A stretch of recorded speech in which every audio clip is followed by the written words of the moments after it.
Oui, c'est une immense satisfaction de recevoir ici dans notre terrain d'entraînement Nicolas Jackson, hein, pour l'histoire qui a débuté dans ce terrain en 2017. Donc c'est pour nous un immense plaisir de le recevoir en tant que fils de Tilène, ancien joueur de l'AIC. Et pour ce qu'il a fait pour l'AIC, je dirais que c'est son devoir de le faire. C'est cet AIC-là qu'il a accueilli, qu'il a montré au monde entier, et il est devenu ce qu'il est devenu aujourd'hui. Je ne dirais pas que l'AIC Tilène a tout fait, mais l'AIC Tilène a contribué à l'ascension de Nicolas Jackson.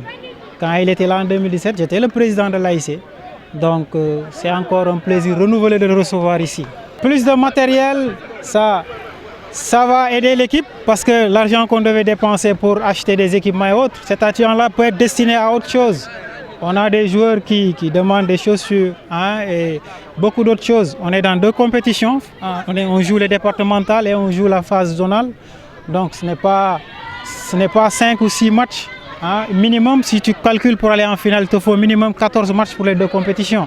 Donc ce matériel est venu à son heure. Ce matériel est venu à son heure. Il va venir garnir notre garde-robe, nous renforcer davantage.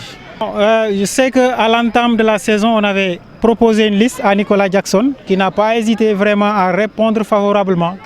De ce qu'il m'a dit, président, la liste que tu m'as envoyée, je n'ai rien retranché dedans. Tout ce que tu m'as demandé, j'ai acheté au complet. Donc on lui remercie de passage. On avait demandé 4 jeux de maillot, 2 jeux de blouson, 4 jeux de dossard, des loisirs, 20 ballons, des plots et d'autres ensembles de matériel. Au premier regard, on dirait qu'il a parfaitement respecté la liste qu'on lui a donnée et tout est à son honneur.